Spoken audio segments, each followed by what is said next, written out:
Bonjour et bienvenue à toutes et à tous sur le point marseillais.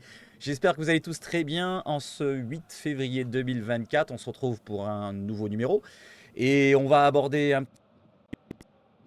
voilà, ça ne change pas. On va parler bien sûr de la conférence de presse d'hier et on va parler celle d'aujourd'hui aussi.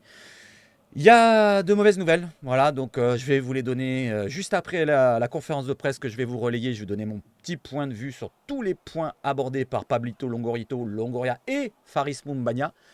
On va commencer tout de suite. D'abord, le soutien de la chaîne. Allez, on est de moins en moins nombreux là. Je vois qu'il y a un petit peu coup de mou là depuis qu'il n'y a plus de mercato. Donnez les likes les amis. Allez, il faut les donner au max. Les commentaires si ça vous plaît. Voilà, donc il y a Seb qui vous regarde là avec les lunettes. Eh ben, récompensez-le à lui là. À lui. Peut-être moi aussi, mais lui d'abord. Allez, on y va tout de suite les amis. Sur quoi? Sur l'introduction.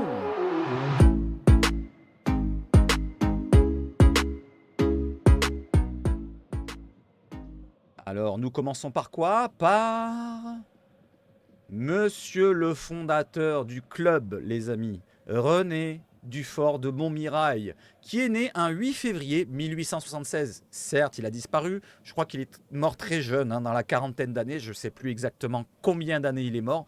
Donc on va lui souhaiter un bon anniversaire à toute sa famille, de ses ancêtres qui sont encore là, peut-être présents du côté de Marseille, peut-être, je ne suis pas sûr.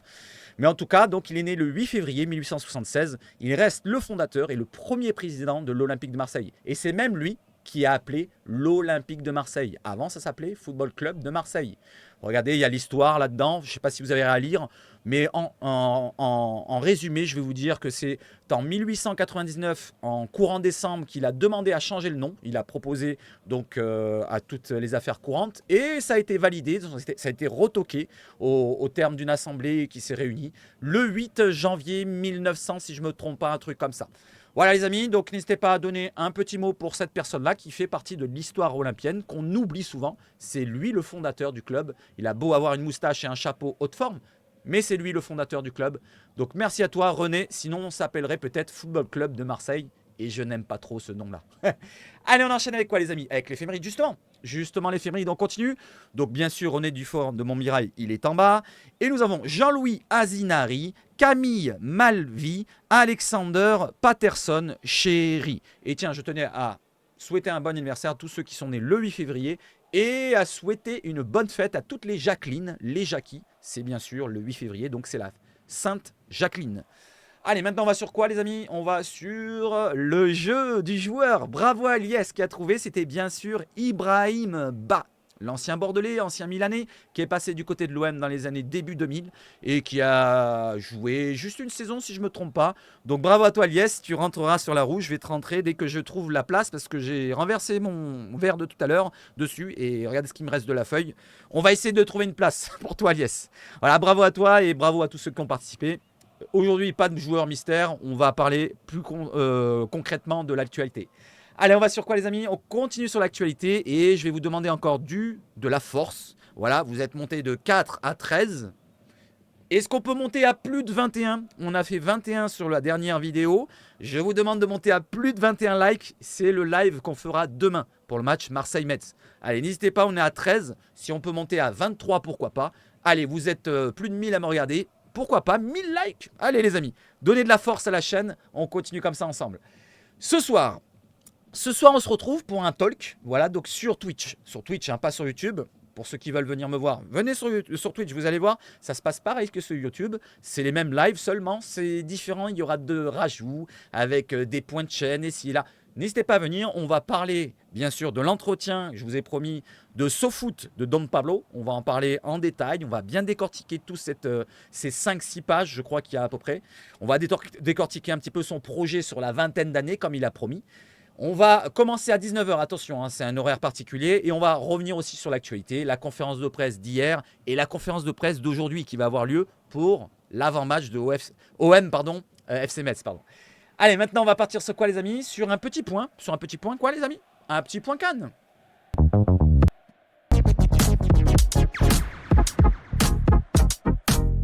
Allez, le petit point Cannes avec notre cher Chancel Mbemba. Malheureusement, demi du Mbemba s'est fait éliminer hier soir. Je l'ai commenté, donc si j'étais avec vous sur Twitch pour les plus récalcitrants, les plus courageux à me suivre sur Twitch, eh ben, les Léopards butent sur la Côte d'Ivoire. Ils ont perdu 1-0 aux portes de la finale. Ils se retrouvent donc à jouer la 3e place. Ils joueront normalement contre l'Afrique du Sud. Oui, ils joueront contre l'Afrique du Sud ce samedi. Donc il reste encore un match à Chancel. Et après, il reviendra du côté de Marseille. Donc on va lui souhaiter bon courage pour qu'il gagne absolument cette 3e place. Voilà, c'est pour ça que j'étais derrière lui. C'était parce que vu que même s'il perdait, il allait jouer quand même samedi, ça ne changeait rien. Valait mieux qu'il la gagne cette coupe. Comme ça, il revenait encore plus confiant. Donc bonne chance à toi Chancel. J'espère que tu seras satisfait, que peu importe si tu termines 3e ou 4e, tu auras fait une belle compétition et en plus tu auras marqué un superbe but. Voilà les amis. Donc merci à lui et bonne chance pour la 3e place. Allez, on part sur quoi les amis? On revient sur un dossier Mercato les amis. Allez, un petit peu de Mercato, c'est plus la période, mais on y va. Période Mercato, la. Allez, Mercato, nous commençons par un jeune gardien, donc camerounais qui a fait la CAN, même s'il n'a pas joué, Simon Nga-Pantouetenbu, qui, selon ODM by 13, donc qui nous sort cette info-là, l'OM a entamé des négociations pour une prolongation de contrat pour son gardien Simon Nga-Pantouetenbu. N'hésitez pas à le dire 3 fois d'affilée, peut-être qu'il y a un génie qui va sortir de la lampe.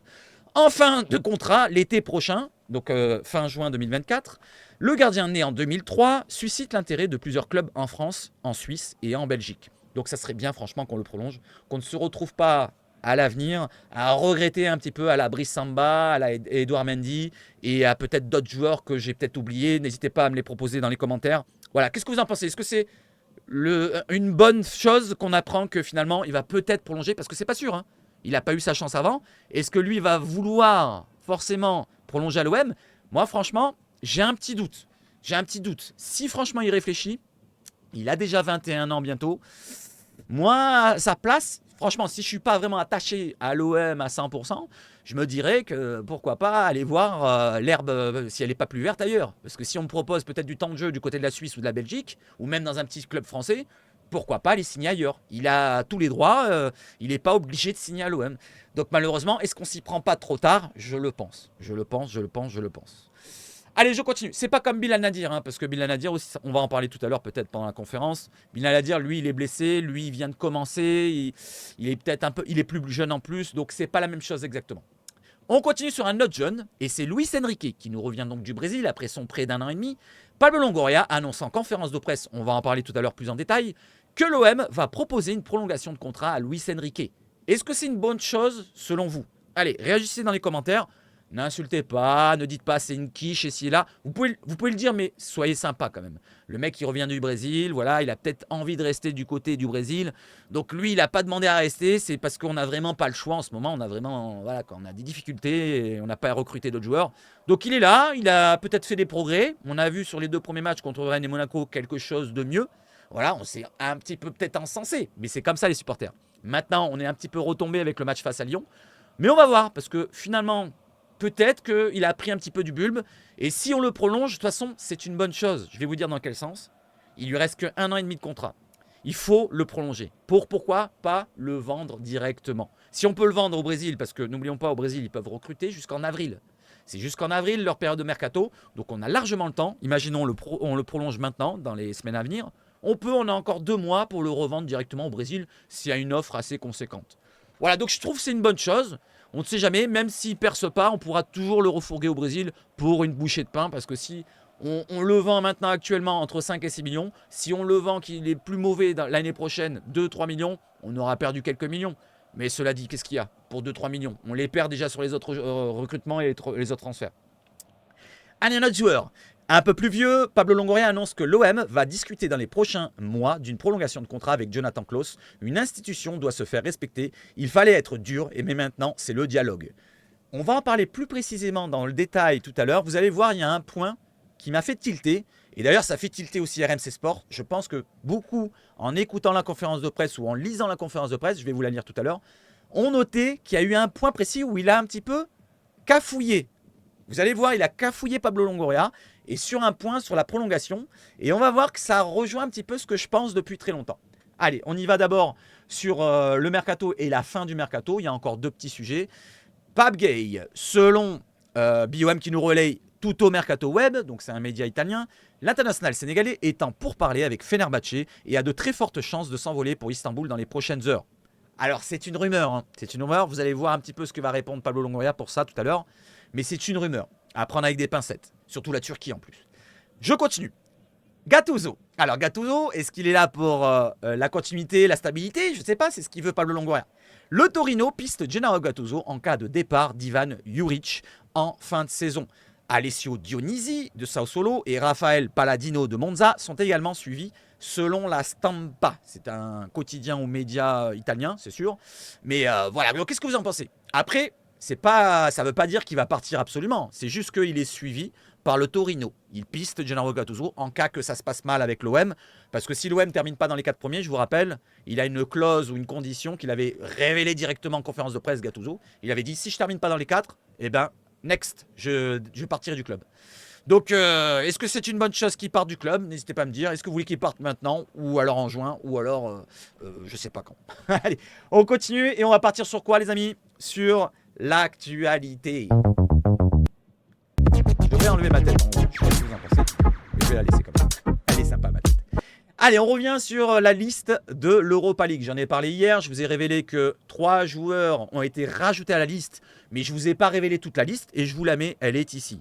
En fait, il y a 2 listes. Il y a cette liste-là et il y a une autre liste où les joueurs sont formés à l'OM. C'est pour piocher en cas de blessure ici et là. Vous avez compris? Donc il y a une liste A, c'est celle-là. C'est celle qui va concerner tous les joueurs. S'ils ne sont pas blessés, normalement, on ne piochera pas dans la liste B. Et les autres listes B, c'est des joueurs qui sont formés à l'OM. C'est si j'ai bien compris la chose. Donc c'est plein d'autres jeunes, il y a des Tunkadi, des ci, des là.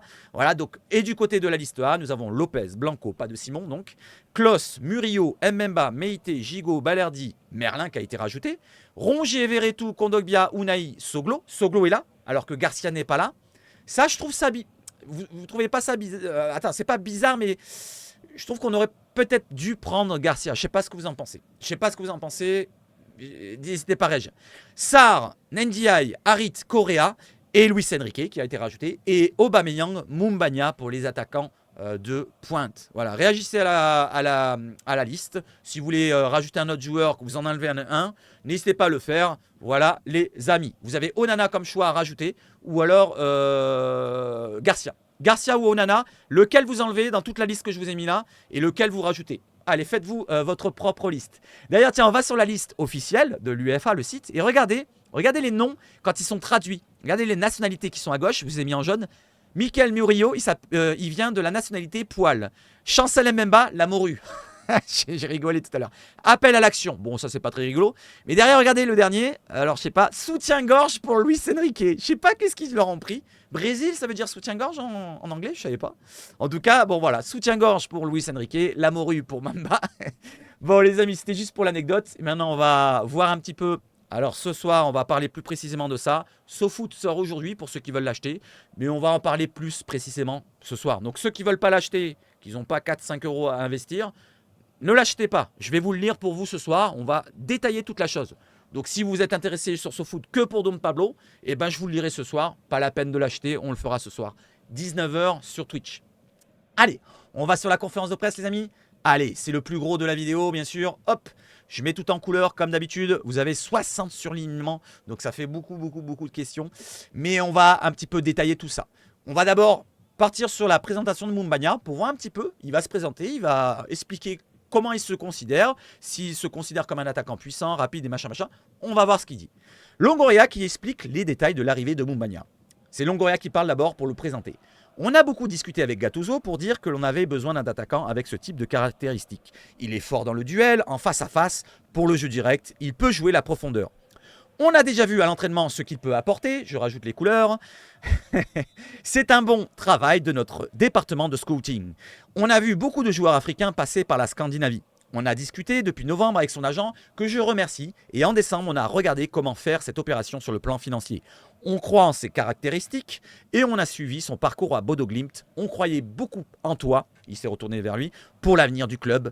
On a anticipé pour cet été, merci de ta venue au club. Voilà, donc il remercie Mumbagna d'être venu. Voilà, bon, on va pas dire que c'est non plus Dieu non plus qui arrive, mais il remercie quand même, et c'est Gattuso qui voulait un un attaquant de ce domaine-là, donc avec un profil rapide qui peut jouer le duel, physiquement donc fort, et il a recruté donc un tank comme il est réclamé. Moumbagna sur son arrivée et son rêve de jouer à l'OM. Donc là, c'est Moumbagna qui va nous parler pendant 5 minutes, le temps que je vous relais. Des joueurs comme Mbia m'ont fait rêver. Il a rajouté aussi Drogba. D'ailleurs, je vous avais dit, en interne, donc la famille a relayé un de mes amis. Et cet ami-là me l'a relayé que lui, il veut devenir le nouveau Drogba de l'OM. Il a refusé l'Angleterre. Ça, je vous le redis, je vous le répète encore. Il a refusé Newcastle et Aston Villa pour venir à l'OM. Donc il est vraiment fan de l'OM, plus ou moins. Comme les autres joueurs qui viennent, hein, comme d'habitude. Hein, vous savez comment ça fonctionne. Vous savez ce que je pense sur ça. Mais c'est pas grave, on va quand même détailler ce qu'il dit. Moumbagna sur son arrivée et rêve de l'OM. Des joueurs comme Mbia, Drogba m'ont fait rêver depuis que je regarde l'OM. J'ai toujours rêvé de jouer à l'OM. Je vais tout donner pour ce club maintenant que j'y suis. Bon, ça c'est des paroles un petit peu... C'est des paroles de la com, quoi, on va dire. Moumbagna sur son parcours autour du monde. Donc là, il nous parle de son passé. J'ai commencé chez les pros à Philadelphia, mais je voulais retrouver l'Europe pour jouer la Ligue des Champions. Je suis resté quelques mois sans club, puis j'ai eu un prêt qui ne s'est pas bien passé au Danemark. Je me suis remis en question parce que je travaille beaucoup. Alors, après, lors de ma saison à Christiansen, j'ai été repéré par Bodo Glimt et la saison d'après s'est bien passée avec Bodo. Voilà, et c'est à partir de ce moment-là que l'OM s'est intéressé à lui. Voilà, donc là, il nous dit qu'il a été commencé en Philadelphie. Et après, il nous parle qu'il voulait retrouver l'Europe et jouer pour jouer la Ligue des Champions. Donc, il n'a jamais joué la Ligue des Champions. Mais pourquoi pas cette année, ou l'année prochaine plutôt, avec l'OM. Voilà. Est-ce que vous êtes encore confiant? Voilà, je vous ai dit hier, est-ce que je suis trop optimiste? Vous m'avez dit tous dans l'ensemble. Plus ou moins oui. Mais c'est pas grave, c'est pas grave. Moi, je suis entre deux, vous voyez. Je suis optimiste, mais au fond de moi, je me dis, putain, le jeu est vraiment dégueulasse. Ce qu'on voit, franchement, comment être optimiste? Mais je me dis quand même, il y a une qualité de certains joueurs qui peuvent apporter plus. C'est compliqué, c'est compliqué. Le contexte marseillais est vraiment compliqué. Vous voyez, je me gratte de nerfs tellement que ça m'énerve. Alors, Moumbagna sur le contexte marseillais. Cela ne m'inquiète pas, on veut tous gagner et j'ai déjà connu ce genre de situation. On doit tout donner sur le terrain, on donne tout vendredi et après on enchaîne. Alors ce qui veut dire c'est qu'il ne connaît pas le contexte marseillais, il connaît le contexte dans le sens où un club est en difficulté et ils doivent gagner les matchs. C'est pas le contexte marseillais, le contexte marseillais il ne le connaît pas Moumbagna, ça m'étonnerait. À moins qu'il ait de la famille sur Marseille, qu'il connaît vraiment comment le club marseillais fonctionne avec les supporters qui sont vraiment autre chose que les autres supporters du monde entier. Donc attention à toi Moumbagna de ne pas être surpris au bout d'un moment quand tu vas être fustigé, sifflé, houspillé. Parce que les voitures peuvent vite brûler. Hein, parce que là, avant c'était les Cyprès, il n'y a pas longtemps avec Hero. Mais n'oubliez pas avec les années 90. Hein, souvenez-vous-en, les voitures, ils ont pas flambé, mais ils ont été quand même bien abîmés à l'époque.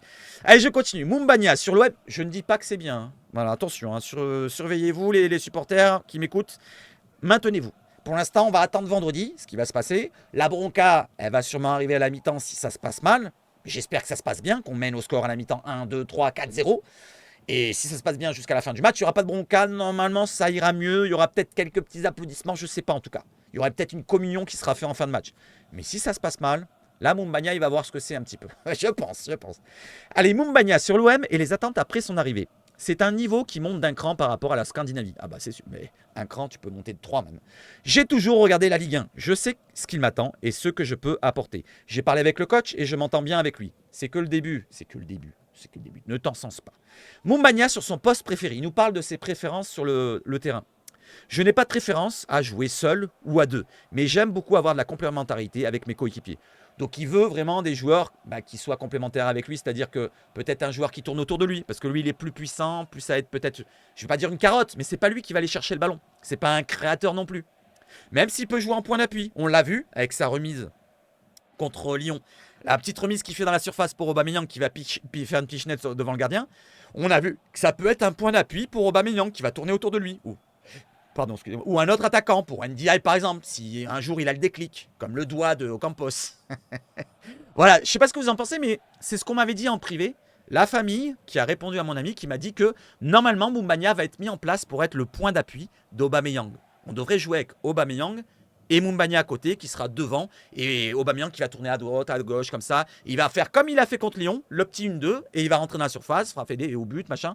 Ou de la tête, pourquoi pas une remise de la tête parce qu'il est pas mal de la tête aussi Moumbagna. On va voir ce qu'il dit. Moumbagna sur l'éventuel duo avec Aubameyang, justement. On a peu de temps pour parler de ça, mais ce sont des choses qui se font naturellement et se créent sur le terrain ou l'entraînement. On a le temps pour développer cela. Donc il veut dire que ça sera sur le jour du match, par exemple vendredi, qui commencera à avoir peut-être des automatismes qui vont se créer. J'espère que ça se fera le plus possible. J'espère que ça sera le plus possible. Mais franchement, les automatismes qu'on a vus sur le peu de ballons qu'il a eu là, il a fait 2-3 remises. On voit qu'il est costaud quand même.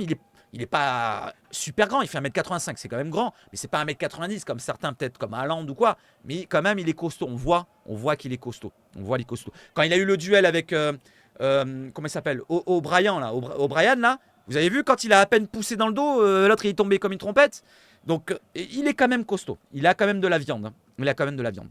Allez, je continue. Mumbagna sur son envie d'enflammer le Vélodrome. J'ai toujours cette ambition. Je vais tout donner, même si j'étais très enthousiaste quand il a répondu à RMC. Quand j'ai dit que j'allais tout casser. Mais oui, je vais tout donner. J'espère que tu vas répondre présent, mon petit Mumbagna. Mumbagna sur les joueurs de l'OM qui connaissaient. J'en ai parlé avec Simon Ngapin-Touettenbu. Ben oui, Camille est Camerounais. J'en ai aussi parlé à l'aéroport avec Stéphane Mbia. Après Marseille, c'est ensoleillé, contrairement à la Norvège. Et là, il a rigolé. J'ai regardé la conférence de presse tout à l'heure, la rediffusion sur Twitch, et il a rigolé quand il a parlé de ça. Bon, c'était plutôt sympa, quoi. Au moins, ça change des gros bugs qu'il y a sur la chaîne Twitch de l'OM. Parce que là, franchement, ils nous font payer des abonnements pour voir les matchs amicaux. Mais là, tous les bugs qu'ils ont pendant les conférences de presse, c'est impressionnant. En début, au milieu, à la fin. Au bout d'un moment, payez votre facture de DF, là. Je pense que Macourt, là, il doit être absent au total. Il n'a même pas payé l'électricité, tellement qu'il y a des bugs sur la chaîne Twitch. Alors, je continue. Mumbagna sur la réunion avec les supporters. Cela s'est bien passé, on a bien parlé, et il faut recommencer à gagner. Après, lui, il n'a pas eu dû avoir trop de problèmes, à moins qu'il y ait vraiment un teubé qui arrive et qu'il insulte à lui directement. Il vient d'arriver, je ne comprendrais pas. Qu'il lui dise, toi t'es bidon, tu viens de Norvège, ou de Danemark, je ne sais pas où. Mais franchement, il faut se... Retenons-nous un petit peu sur Mumbagna, il vient d'arriver. Faisons comme avec Vitinha, laissons-lui un petit peu le temps. Voilà, donc je pense qu'il y a, moi personnellement, j'ai plus confiance à Mumbagna avec son arrivée. Je sens plus quelque chose avec lui qu'avec Vitinha. Mais bon, Vitinha, j'espère qu'il va percer hein, au bout d'un moment. Que ce soit en Italie, qu'il perce là-bas et qu'il nous revienne chez nous et qu'il soit encore plus fort. Je ne dis pas non, mais j'ai des doutes.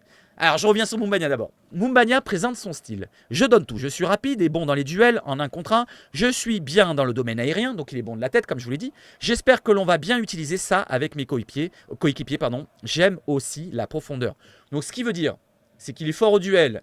Il est fort physiquement, il tient sur ses cannes.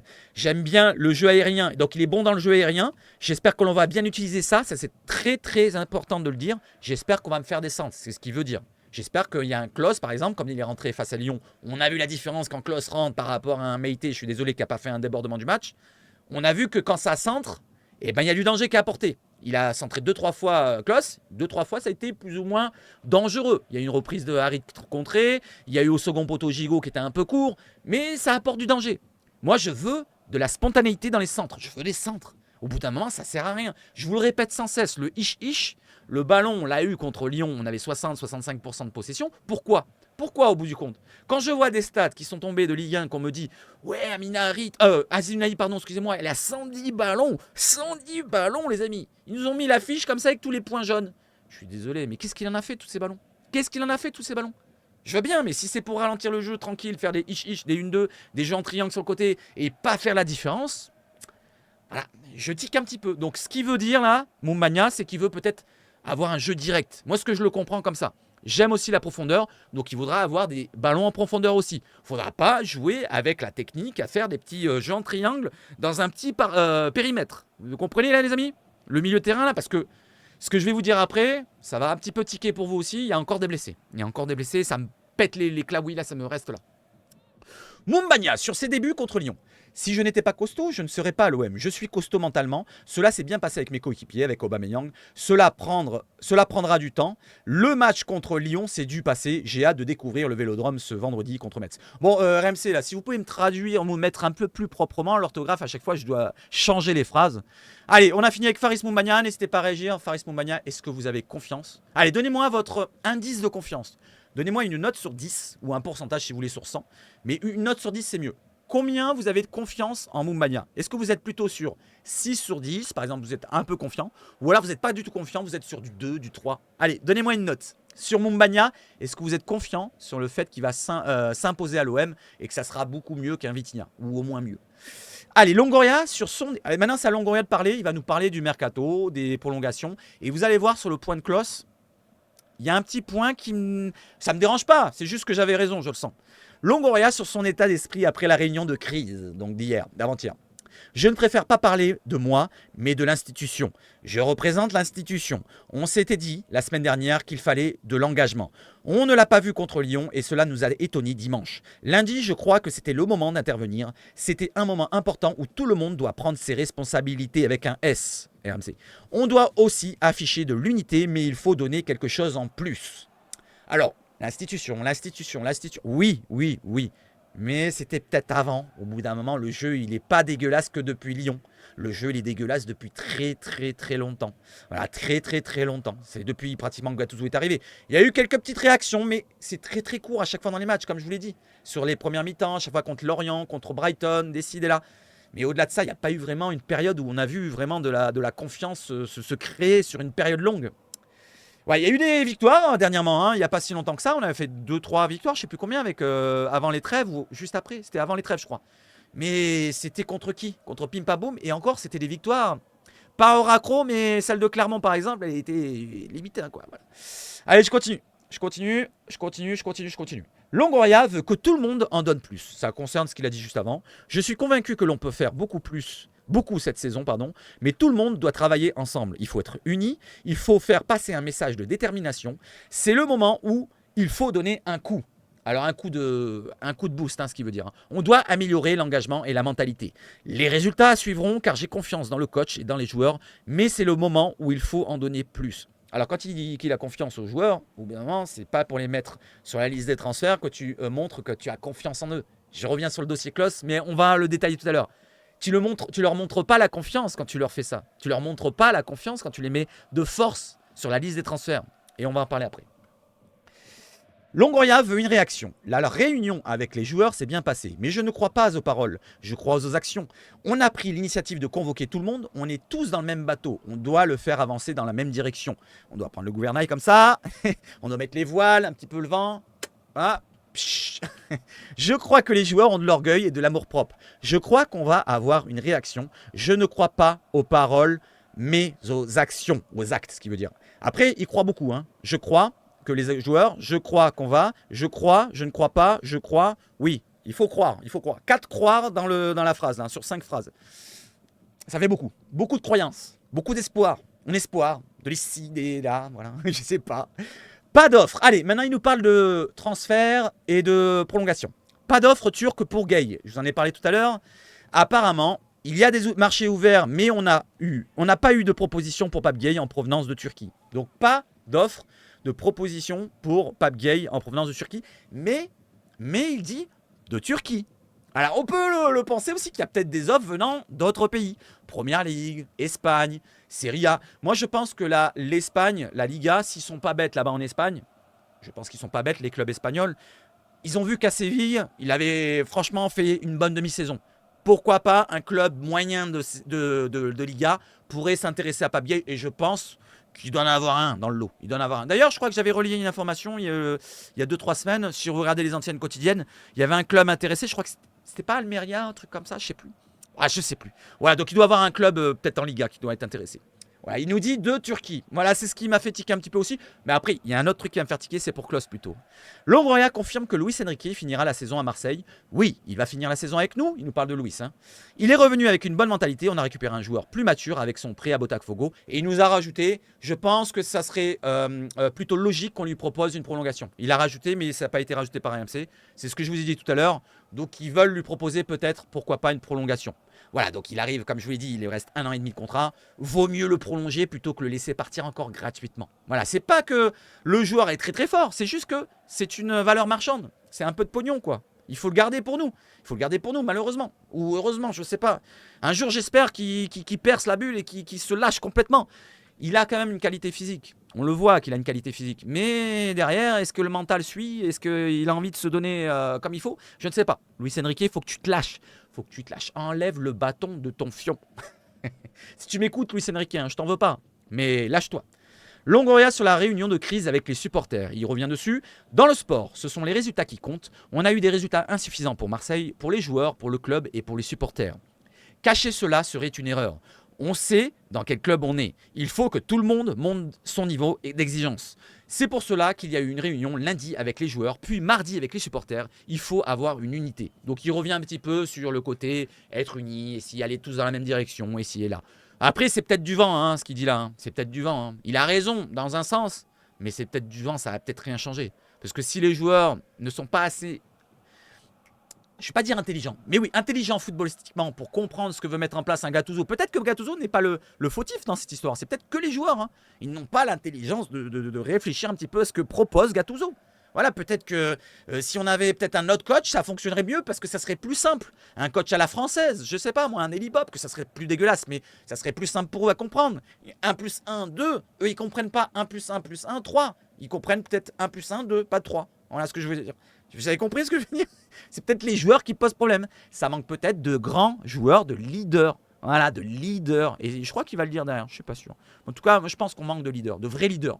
Parce que ce qu'on a recruté, on est censé avoir un Kondogbia qui devrait être un des leaders, mais lui, il est jamais là. Il est toujours voilà, à la clinique ou je sais pas où. Verretou qui me semble être un des leaders, mais plutôt sur le terrain, plutôt que... Je sais pas, j'ai pas l'impression qu'il parle beaucoup, malgré qu'on entend des choses qu'il parle beaucoup. Rongier, apparemment, alors, il dirait les choses, il dirait bougez-vous et tout machin, mais ça, c'est pas écouté, j'ai l'impression, on l'écoute pas. Peut-être parce qu'il devrait peut-être mettre plus de muscles. Au lieu de faire ses pecs, il devrait les faire les pecs contre les têtes. Et il manque d'autres leaders. Gigot, peut-être qu'il fait style d'être le guerrier sur le terrain, à s'emboucaner en fin de match, mais pendant tout le match, il se fait manger par tous les joueurs. Et après, on va dire que c'est le guerrier de toute l'histoire. Je sais pas, il manque peut-être un vrai leader. Un vrai leader. Paul Lopez, il est en dépression. L'autre Blanco, il a toujours la chiasse. Je suis désolé, mais ça pose problème dans cet effectif. Lodi, qui était sur le départ, et on avait l'impression qu'il pleurait à chaque fois. Voilà. Et Klos, qui pense plutôt à faire la Zumba. Voilà. Il y a Mbemba qui pourrait avoir ce rôle-là, mais lui, il pense plutôt à Dieu. Je suis désolé, Mbemba, mais voilà, je suis désolé. C'est vrai que, regardez bien, dans l'effectif, qui est le leader? Aubameyang, qui pense plutôt à faire ses coupes à la Walligan. Qui est le leader, vraiment? Le vrai leader. Le vrai que tu peux dire, on va derrière lui. Un Luis Gustavo. Même Adil Rami. On a beau dire Adil Rami, mais c'était peut-être un comique. Mais derrière lui, je pense qu'on l'écoutait. Voilà, un Sanchez, même s'il parlait espagnol ou latino, je pense qu'à mon avis, s'il parlait un petit peu, on essayait de le comprendre et on l'écoutait. Un Kolasinac, on devait l'écouter. Un Payet, même, si j'ai des critiqués parfois, on devait l'écouter. Même Matteo Guendouzi, on devait... Vous voyez ce que je veux dire? Ça manque peut-être de leader. On revient dessus encore. Allez, c'est pas grave, on continue. Longoria sur la liste de l'UEFA, j'en ai parlé juste avant. La liste de l'UEFA, c'est plusieurs choses. Il y a une question technique et il y a le nombre de joueurs formés au club ainsi que dans le championnat à prendre en compte. On a Soglo qui prend une place dans la liste A car il n'a pas passé 2 ans au club. C'est quelque chose sur lequel on doit travailler et on le fait au centre de formation. Ensuite, il y a aussi le fait que sur la liste UEFA, tu ne peux avoir que 3 changements, comme je vous l'avais dit. On a eu 4 arrivées et le retour de Luis Enrique, donc ça fait 5 joueurs. Il fallait en enlever 2. C'est une décision difficile. Après, ce qu'il veut dire dans Soglo, c'est dans le sens où il dit il n'a peut-être pas le niveau de la liste A. C'est ce qu'il dit en fait là, si on le comprend bien. En fait, il est en train de descendre Soglo là. Tout simplement, il dit on a Soglo qui prend une place dans la liste A. En gros, il ne devrait pas être dans la liste A, il devrait être dans la liste B. Franchement, c'est pas à dire. Si tu veux rabaisser ton joueur, c'est pas à dire, Pablo. Je sais pas si vous le comprenez ce que je veux dire. Mais là, il dit Soglo, il devrait même pas être dans la liste A. Vu qu'il n'a pas le niveau, il devrait être dans la liste B, à attendre qu'un autre se blesse. Vous comprenez ce que je veux dire? Je trouve que c'est pas terrible, sa communication, là, sur Soglo. S'il veut venir le descendre, il ne peut pas faire autrement. Allez, Longoria sur la Super League et les propos de Laporta. Je vous avais relayé ça, qu'apparemment, l'OM dit que non, ils ne sont pas intéressés. Laporta, donc, il avait dit que oui. Et je pense que... Je suis à 50-50. Je ne vais pas dire que Longoria ment à 100% et que Laporta ait raison à 100%, mais je suis entre les deux, moi. Je sais pas, je navigue au milieu, je me dis, Longoria, il a quand même ce sourire niarquois, c'est une tête de fouine, et Laporta, c'est peut-être un gros porc qui pense qu'au pognon. Je suis désolé pour le gros porc, mais voilà, vous voyez ce que je veux dire? Donc, je ne sais pas comment le penser. Qu'est-ce que vous en pensez? Est-ce que vous pensez qui c'est qui a raison, Longoria ou Laporta? D'ailleurs, c'est 2 Espagnols qui finissent par A, qui commencent par un L, ça se rapproche. Le dialogue, c'est la chose la plus importante dans le football. À aucun moment, nous dit Pablo Longoria, nous n'avons eu de discussion avec la Super League. Toute la famille du football européen doit régler ses problèmes qui sont nombreux. Il manque le thé à son. Putain, mais sans déconner. Il y a un nouveau slick à gérer au niveau européen. On se pose des questions aussi via l'ECA. Alors l'ECA, c'est une organisation où il y a tous les dirigeants des clubs européens ou la plupart des dirigeants européens. Voilà, ils se réunissent, ils font des lois, ils règlent des choses qu'on ne connaît pas peut-être, mais voilà, c'est une réunion, une association, un comité, je ne sais pas comment l'appeler, mais voilà ce que ça concerne. Le CA avec les pouvoirs des clubs et leur prise de décision sur les compétitions. Il faut de l'unité dans le football européen et il faut discuter pour améliorer les choses. Donc là, il botte en touche, quoi. Il botte en touche, il dit que non, on n'est pas concerné, mais franchement, on peut penser qu'il y a certains clubs qui vont dire non, mais derrière, quand ça va se faire, ils vont dire oui, voilà, qu'ils vont retourner un petit peu la veste. Allez, là, ça concerne, regardez, tout le dossier, Klaus. Klaus, il y a tout ça. Allez, je vous lis Klaus. Longoria sur la gestion de Klaus cet hiver. Ça avait fait quand même un ramdam. Hein. Allez, je lis et c'est Longoria qui répond. Je crois que cela a été mouvementé, c'est le moins qu'on puisse dire. Il faut bien expliquer les différentes situations. Il y a une chose qui est la plus importante d'entre tous, et franchement, c'est l'institution. Il va répéter encore. L'institution, c'est quelque chose de très important, et me respecte, que l'on doit tous envers le club, c'est l'institution. Pour tout le monde, quand on travaille au club au quotidien. Avec Jonathan Klaus, c'était une situation, et je vais être clair. Car on a parlé cette semaine, et il n'y a aucun type de problème, tout le contraire. Il n'y a pas de problème, il n'y a pas de problème. On l'a mis sur la liste d'autres frères. Il n'y a pas de problème. Il n'a pas joué depuis 2 matchs, il est rentré, il n'était pas blessé. Il n'y avait pas de problème apparemment. Je sais pas. Je crois que la situation de la semaine dernière a eu un impact positif sur Jonathan, car il a montré un gros niveau à l'entraînement cette semaine. Mais pourquoi il n'a pas joué contre Lyon de titulaire? Faut m'expliquer, Pablo. Pourquoi? C'est quoi le problème? Je tiens à le féliciter pour le niveau d'engagement et j'espère qu'il va nous donner de la continuité dans ce moment. On n'a pas apprécié différentes choses. J'en parle parce que c'est nécessaire que nos supporters et les gens connaissent la vérité. On a eu beaucoup de discussions avec Jonathan et c'est un joueur avec des conditions extraordinaires. Je crois qu'en France, il n'y a pas beaucoup de latéraux avec des conditions comme les siennes.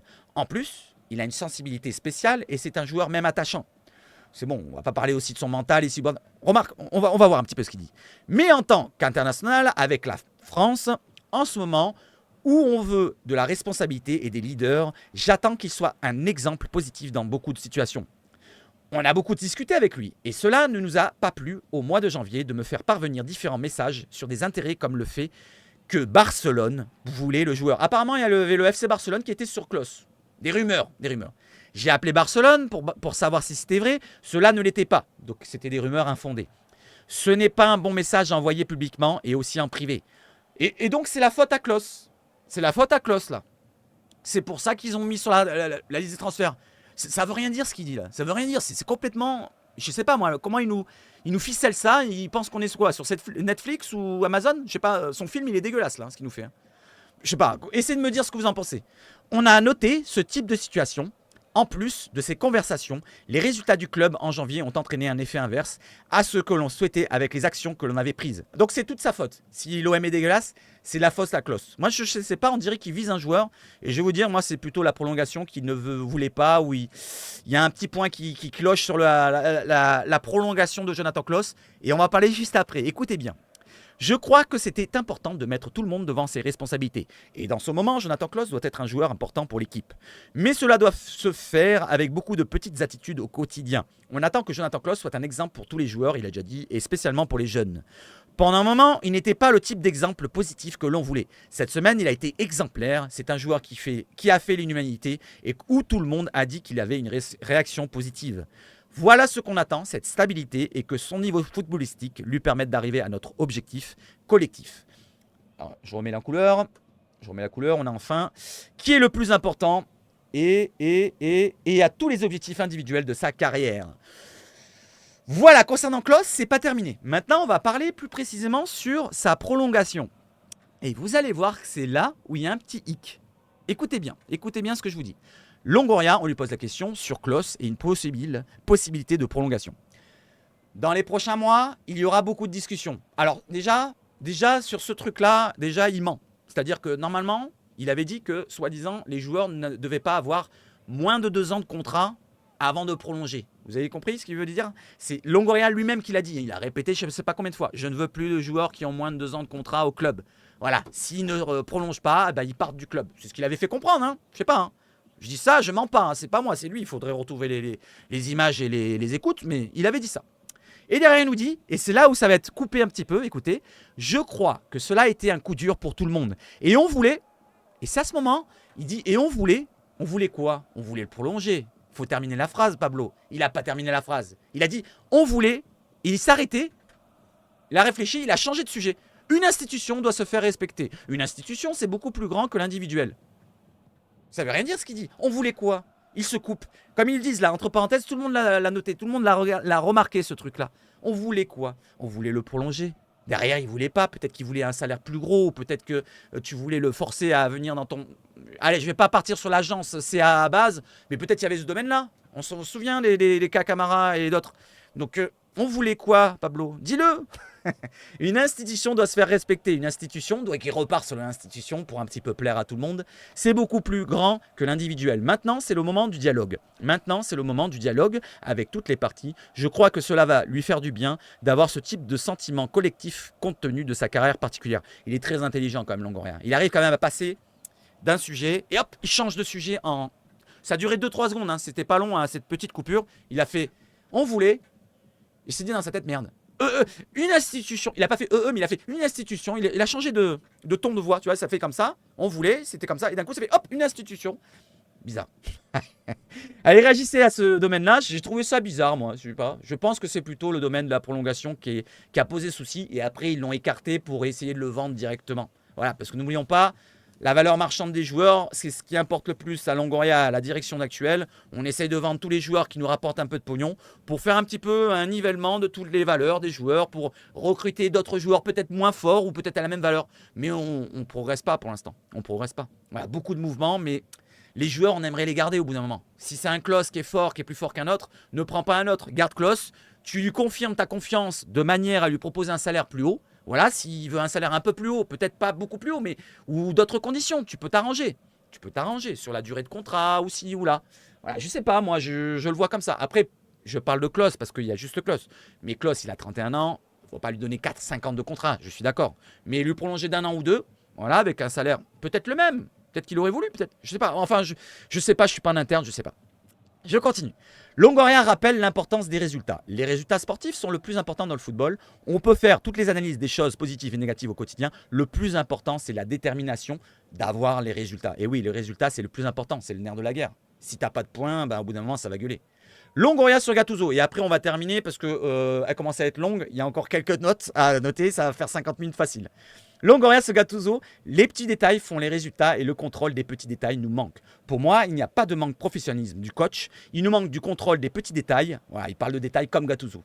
J'ai beaucoup de confiance en Gennaro, j'ai vu quelqu'un avec beaucoup de détermination et d'énergie lors des entraînements, c'est l'homme opportun en ce moment, je suis d'accord avec lui, on doit contrôler les petits détails, j'ai confiance en lui. Après, comme je vous ai dit, Gattuso, c'est peut-être pas le fautif en premier, c'est peut-être les joueurs aussi qui n'ont pas voulu faire les efforts pour l'écouter à un moment donné. Je sais pas. On peut tout comprendre, on peut tout pas comprendre, je sais pas exactement. On n'est pas vraiment en interne, nous. Voilà, on essaie de comprendre de dehors, on donne notre avis, chacun va donner son avis. Donnez-moi votre avis, c'est peut-être pas la même opinion que moi. Vous prenez pas la tête, me prenez pas la tête. Voilà, parce que je réponds derrière.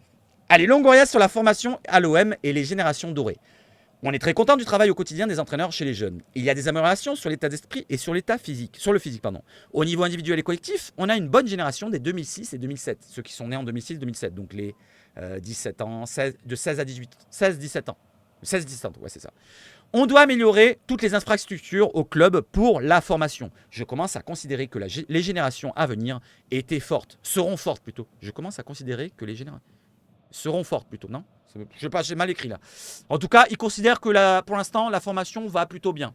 Et c'est vrai que quand on voit leurs résultats, des U15, des U14 même, ils sont tous pratiquement dans les premiers du championnat, tous. Ça va bien plutôt dans les jeunes, ça va bien. Même les féminines, ils vont peut-être monter en division 1. Il n'y a que l'OM Pro, hein. Mais nous, c'est ce qu'on attend. On veut l'OM Pro.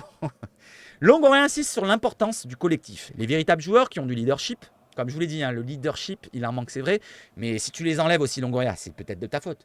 Doivent le montrer à l'intérieur du groupe. Les joueurs doivent, il manque un T, discuter et permettre au leader de s'affirmer. Dans un club, il y a toujours un moment où les cartes sont redistribuées. C'est là que les comportements individuels doivent émerger dans le groupe. On a des leaders que je ne nommerai pas par respect pour tout le monde dans ce groupe et c'est dans ces moments qu'ils doivent émerger. Alors moi, je vais en citer quelques-uns. Des leaders qui doivent peut-être émerger. Je vous l'ai dit tout à l'heure. Moi, un Kondogbia, qui normalement doit avoir une certaine expérience, doit émerger. Un Aubameyang doit émerger. Il y en a d'autres. Voilà, je vais citer que ces deux-là, moi. Je les cite. Voilà, n'hésitez pas à me citer les joueurs qui doivent émerger, qui doivent montrer l'exemple à part Klos, parce que il cite Klos, il lui tape dessus parce qu'il veut pas prolonger chez lui. Mais peut-être qu'il y en a d'autres. Hein. Allez, et c'est fini. Voilà les amis, n'hésitez pas à réagir à la conférence de presse. Maintenant, on va parler un petit peu de l'actualité. Et attention, voilà. Donc là, c'est pas une mauvaise nouvelle. Karim Attab qui nous relève que aujourd'hui, il y aura la conférence de presse pour le match face à Metz. Gattuso et Paul Lopez à partir de 16h15, les amis. On va en parler ce soir. Hein. Ce soir, à 19h, on en parlera de cette conférence de presse ensemble. Allez, on enchaîne avec les mauvaises nouvelles qui commencent. Kondogbia ne devrait pas être rétabli vendredi. Déjà, ça commence. Je vous l'avais dit, hein. Soi-disant, ouais, il va revenir, vous inquiétez pas, ici, là. Mais couilles, on le sait, on le sent, ça pue. Kondogbia ne devrait pas être là vendredi, selon l'équipe. Alors attention, c'est peut-être faux, hein, je sais pas. Mais il sera pas là, selon l'équipe. On est quand même à un jour, hein, on est jeudi déjà. C'est demain. Donc ça va très très vite, hein. Verretou et Murillo devraient aussi manquer le match face à Metz. Voilà, on parlait de Murillo revenir, on parlait de Verretou revenir, Kondogbia revenir, mais il n'y en a aucun qui vient. Les trois. Les trois sont absents. Verretou est espéré, c'est ce que dit l'équipe, hein, est espéré les amis, c'est un espoir de l'avoir pour jeudi prochain, donc pour la semaine prochaine contre le Shakhtar. Vous voyez comment ça commence à traîner. Il a une blessure musculaire au quadriceps. C'est très long, le quadriceps, c'est la cuisse quoi. Ça peut être très long. Voilà, s'il a perduré avec cette blessure-là et qu'il a fait des déchirures musculaires, ça peut être très long. Et Kondogbia, je ne sais plus c'est quoi son problème, mais je m'en fous parce que ça commence à m'énerver pour Kondogbia. Je vous le mets même d'ailleurs mon avis là-dessus. Sérieusement, ça pue, sans Verretou surtout. Et en plus, j'ai fait une rime sans faire exprès. Et Kondogbia, Kondogbia quoi. Voilà, Kondogbia. En plus, ça rime aussi. Avec les yeux fermés, j'en ai marre. Voilà, ça fait depuis le début de saison, j'arrête pas de le dire. Ouais, montre-nous. Je sais pas, c'est pas vraiment de sa faute, mais ça énerve, sans déconner. On a un joueur quand même qui a de la qualité, mais on le voit jamais. Allez, et d'autres nouvelles qui se rajoutent à ça, on a perdu Verretou et Kondogbia qui pourraient être franchement les plus forts de cette équipe, au moins au milieu. Et on récupère d'autres joueurs, par contre, qui sont peut-être les moins forts. C'est pas les mêmes postes, mais voilà, on récupère normalement Sarr et Correa. Voilà, des bonnes nouvelles ou des mauvaises nouvelles, je sais pas ce que vous en pensez. Est-ce que vous trouvez ça des bonnes nouvelles que Sarr et Correa soient dans le groupe selon l'équipe? Sarr, qui a sa mimine, donc sa petite mimine là, qui est pas blessée, je sais pas. Ça aussi, je pense que c'est un petit peu une blessure diplomatique. Je sais pas, je le ressens un petit peu comme ça. N'oublions pas que ça a été sur le départ cet hiver. Est-ce qu'il aurait pas mal pris qu'on l'ait mis sur la liste des transferts et qu'il aurait pas voulu jouer? Voilà, il aurait peut-être eu un petit ongle cassé. Peut-être il aurait dit non, je ne veux pas jouer. Regardez, j'ai l'ongle cassé, mon vernis il a écaillé un petit peu là. Je sais pas ce qui s'est passé avec sa main. Mais franchement, ça m'énerve quand je vois ça. Quand je vois ça, ça m'énerve. Il manque 2 matchs pour une mimine, sans déconner. Ou un match plutôt. Je vais me calmer. Et Correa, qui a toujours des douleurs à la cheville, devrait être dans le groupe pour affronter Metz. Mais s'il a toujours des douleurs, qu'il se repose. C'est bien. Repose-toi, Correa. On n'a pas besoin de toi. Il sert à rien, lui. C'est un touriste pour l'instant. Autant il va nous surprendre, autant c'est lui qui va faire la différence, qui va relever tout le monde. Parce qu'il a de l'expérience, lui aussi. Il a 29 ans, je crois, un truc comme ça. Il peut nous amener de l'expérience. Mais à mon avis, c'est plus un touriste qui se regarde dans la glace, qui doit s'épiler, qui doit faire sa petite viande au barbecue. Dario, Benedetto, tu viens, on va manger la viandasse. Voilà, donc je pense que c'est plutôt de ce domaine-là. Allez, j'enchaîne derrière avec une autre mauvaise nouvelle, même si on la connaît cette nouvelle, c'est Rongier. Un petit état du niveau physique de Valentin Rongier selon l'équipe. Donc j'ai mis un message comme ça, vu notre état au milieu, voilà un état vraiment lamentable au milieu, on n'a que des absents et on va jouer encore avec Azzedine Ounahi et Aminarit. J'espère que ça ne sera pas les mêmes que contre Lyon. Et Onana derrière, voilà ça va être ça notre milieu. Hein. Vendredi ça va être ça notre milieu. Ton absence se fait bien ressentir là, Valentin Rongier. Prends ton temps quand même. Voilà, je lui dis de prendre son temps pour pas qu'il se presse. Parce que vu qu'il est pressé et qu'il veut aller plus vite que la montre, non, il va se reblesser. Prends ton temps, Valentin. Tu as largement le temps. Voilà, on va attendre les autres, hein, qu'ils soient disponibles. N'hésitez pas à réagir. Hein. Est-ce que c'est des bonnes ou des mauvaises nouvelles? Autre bonne ou mauvaise nouvelle, Stéphane Speragna fait toujours partie de l'entraînement avec le groupe pro. Je sais pas comment on peut le prendre. Certes, c'est un ancien de la formation olympienne. C'est sympa, mais je m'en fous, moi. Le mec, s'il est dégueulasse, s'il n'a pas le niveau, il n'a pas lieu d'être dans le groupe professionnel. Je suis désolé. On ne doit pas prendre un joueur de 28-29 ans qui joue à la réserve ou qui revient de pim pam boum. Je suis désolé. Les amis, je tape pas sur Stéphane Sparagna, mais sans déconner, on va recruter quoi encore? On va aller chercher Mbia? On va chercher je sais pas qui, mais vous voyez ce que je veux dire? Et encore, je sais pas si Mbia il est pas encore meilleur. Voilà, je suis parti dans le mauvais là, dans le mauvais. Je repars. Allez, on continue dans le mauvais. 2 groupes de supporters dans le CU 84 n'étaient pas présents à la réunion d'avant-hier, parce que c'était hier. Ne voulant plus parler avec les joueurs, ils devraient par contre donner leur avis ce vendredi au stade Vélodrome. Donc ça va un petit peu piquer. Il y aura encore des banderoles. Voilà, les joueurs vous puez du cucu, je sais pas quoi, machin. Il y aura peut-être une réaction sur le terrain. Et après, ils mettront une autre banderole. Bah c'est bon, vous avez répondu aujourd'hui, mais on verra pour les prochains matchs. Il faut que ça continue. J'espère que ça se passera bien. Voilà. Allez, je continue. Une petite stat sortie de la LFP, de la Ligue. L'OM est l'équipe qui compte le plus grand nombre de montants, de frappes sur le poteau, barre, de la saison en championnat. Détail des poteaux par ordre de la saison, nous dit Fabien, il nous relaye tout ça. Voilà, n'hésitez pas à lire, je ne vais pas vous le lire. Donc l'OM a touché 13 fois les montants devant Clermont 10, 9 Brest, les Puputes 8, 7, vous descendez jusqu'au bout, 5 pour Nantes. Voilà les amis, qu'est-ce que ça vous évoque ça? Moi ça m'évoque pas grand chose finalement, je m'en fous, je veux qu'on les mette au fond. Allez, j'ai trouvé ceci sur la LFP. Alors je sais pas, j'ai pas compris l'incident qui va être suspendu. Alors je vous lis le truc, incident, 16e journée de Ligue 1, c'est tombé hier hein. Incident, 16e journée de Ligue 1 Uber Eats, Olympique de Marseille, Clermont Foot 63, du 17 décembre 2023, c'était avant la trêve. Comportement de Monsieur X, Monsieur Xavier peut-être, spectateur de la rencontre et titulaire de l'essence FFF, Fonky Family Fédération. Pour introduction, détention ou usage d'engins pyrotechniques. 2 matchs de suspension ferme. Alors ce que je comprends, c'est juste la personne visée, donc le spectateur de la rencontre, qui va être suspendu de 2 matchs fermes. C'est ça que vous comprenez aussi? Parce que je pensais que c'était un groupe de supporters, ils ont oublié de mettre le nom, mais je pense que c'est juste une personne. C'est ça, hein? N'hésitez pas à réagir, est-ce que j'ai vraiment raison? Parce que je le comprends comme ça, moi. Allez, j'enchaîne derrière avec de l'actualité plutôt légère pour terminer. Donc l'Olympique de Marseille qui nous met des promotions. C'est la Saint-Valentin bientôt les amis. Vous avez une petite amie? Dites-moi si vous avez une petite amie. Faites-lui un bisou. Saint-Valentin, moins 10% des 2 articles achetés sur la boutique olympique de Marseille officielle. Moins 10% des 2 articles achetés sur la sélection Saint-Valentin. Déclarez votre amour en bleu et blanc. Parce que l'OM, c'est une histoire d'amour et de passion. Retrouvez tous nos idées cadeaux pour votre moitié sur la boutique en ligne. Profitez des moins 10% de 2 articles achetés sur la sélection Saint-Valentin avec le code SV10. Seb Victoire 10. Comme je sais pas quoi. La note de la vidéo. 10 sur 10. Allez, je continue. Les petites infos comme ça, vite fait au compte-gouttes. Le maillot domicile de l'Olympique de Marseille 2024-2025 portera toujours les couleurs traditionnelles. Vous avez un morceau de tissu, un morceau d'étoffe du tissu là. Et vous voyez qu'il y a un petit quadrillage particulier sur le tissu. Je sais pas s'il sera comme ça, mais c'est particulier le petit quadrillage carré comme ça. L'Olympique de Marseille sera en bleu, pas blanc comme celui-là, donc il sera en bleu ciel. Droite au but, toujours marqué, l'étoile en haut. Voilà, donc ça change pas les couleurs. Selon Footy Headlines qui leak souvent les futurs maillots. Le maillot domicile de Marseille 24-25 sera lancé en mai 2024. Pour ceux qui voulaient savoir les dates, mai 2024, c'est marqué là-dessus. Donc nous sommes en février, donc en 3 mois. 3 mois exactement. Allez, j'enchaîne avec quoi maintenant? Ça, je l'ai montré. Hop, hop. Ça, je l'ai montré. Ça, je l'ai montré. Ça, je l'ai montré. Ça, je l'ai pas montré. Si. Et ça, on termine avec ça. Voilà, pour terminer, pour se donner un petit peu d'énergie, tout à l'heure, j'aurais bien aimé avoir ça pendant le live. Du Oli. Voilà, c'est tous les streamers qui ont ça sur Twitch. C'est des boissons énergisantes et l'Olympique de Marseille est heureux d'accueillir un nouveau partenaire officiel à ses côtés. La marque olisquad.fr accueillera le club dans le domaine des boissons énergisantes. Voilà les amis, en savoir plus si vous allez sur le site, si vous voulez en savoir plus. Donc, avec ceci, je vais vous dire, on va terminer comme ça. Peut-être que les joueurs vont réagir, ils vont avoir un peu plus de boost pour montrer un petit peu ce qu'ils ont dans les jambes. Voilà, au lieu de se maintenir et de ne pas mouiller le maillot, comme on dit. Voilà, je pense que ça pourrait faire du bien à certains joueurs. Les amis, petite note sur la vidéo, petite like, petit abonnement, petite cloche et tout le bordel.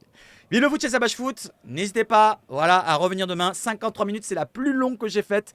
Demain, il y aura encore la conférence de presse que je vais relayer encore une fois, ça va être peut-être aussi long, peut-être moins, j'espère moins quand même. On va essayer de raccourcir quand même. Je vous souhaite de passer une excellente journée, vive le foot chez Sabache Foot, et surtout, alléluia. Allez, ciao les amis. Ciao. Bientôt 1h. On est bientôt sur une émission comme Téléfoot, tout ce que vous voulez. C'est comme ça. C'est comme ça chez Sabache Foot. Allez, ciao.